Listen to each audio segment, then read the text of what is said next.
First of all, most of them have died, unfortunately. I mean, I had a large group of friends, and out of the large group, there's only 3 of us left. But I have young friends, and I find myself so privileged that they want to be with me and part of their group. It's stimulating. They have things I learn from them, they learn from me.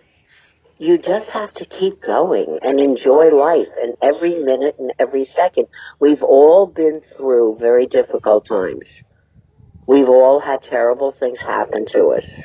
But you get past it and you put one foot in front of the other and you just keep on going. And the minute you allow yourself to sit in a corner and it's poor me, or at this age I shouldn't be, that's not in my vocabulary. Everything can still be. Well, within limitations, let's face it. Okay. But it's still, we all, no matter what age, there are things you can stay involved with, things you can do. It's up to you as an individual what you want to do with it. I fully agree with what I'm hearing from here. I love to cook.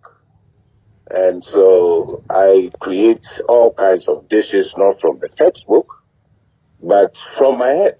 I do the cooking. I started cooking at about 11 years when I was that young. I learned to cook, and I've improved on my cooking.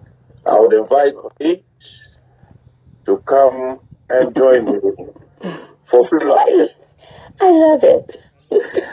All of you will have seen some of your friends passing away, some of your family passing away. How difficult is that, and how do you keep going after events like that? Surely you lose a bit of enthusiasm for life?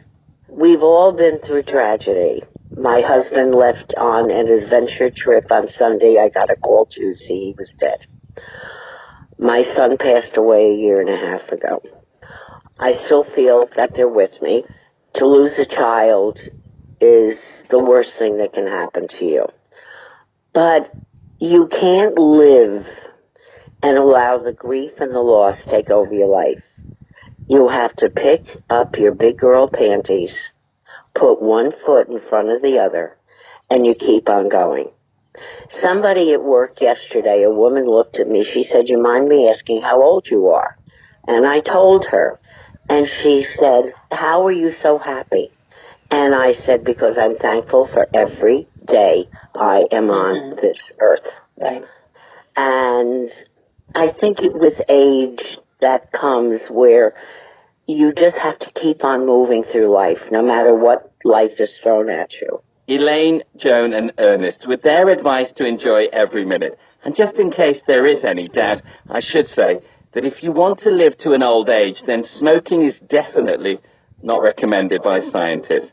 In a moment, we'll hear what is recommended from 3 experts in the science of aging. I'm Rahul Tandon, and this is BBC OS Conversations from the BBC World Service. Next, let's get a bit of science. We brought together 3 distinguished researchers who are well-versed on living a long life and anti-aging. Sandra Kaufman is senior anesthetist at a children's hospital in California. David Sinclair is a professor of genetics at Harvard Medical School, also in the United States. And Nicola Conlon is a UK-based molecular biologist specializing in the study of cellular aging. Everything to do with aging, whether that's the way that we see changes to our skin or the way we see changes to our energy levels and our cognitive function, ultimately everything starts deep within our bodies at the cellular level. So a lot of this research within the longevity field is really looking at how we can improve cellular health, because if we can improve the health of our cells and make them act a bit younger, then it improves health across the entire body. The old idea is that aging was just the body wearing out and eventually getting diseases and you die. But what we've proposed is that information that you get from your parents that includes not just your genetic component, but what's called epigenetic, which is the control systems of the DNA that turns on and off the genes, that gets messed up, gets corrupted. And what we found and published in 2020 was that we could, for the first time, safely reverse that process and reinstall this new epigenetic software so that cells could be younger again permanently. And we use that to cure blindness in mice. We've now done that in monkeys, and humans will be in January. This is just one example of amazing technologies that are coming online and hopefully will be available to millions of people in the coming decade. Can I ask you, Sandra Kaufman, a personal question? You're the author of Why We Age and How to Stop It. What are you doing on a daily basis? If you have any tips, please do let me know.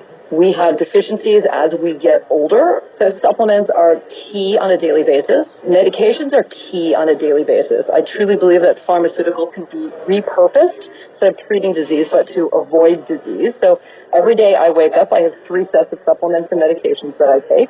I'm a firm believer in diet and exercise. You need both cardiovascular exercise as well as strength training for muscle and bone. And then once a week, I recommend massages. It increases blood flow to tissues. Right? Everyone loves that one. I think what's been one of the most surprising things is that although we hear a lot of people talk about, some quite advanced therapies and medication,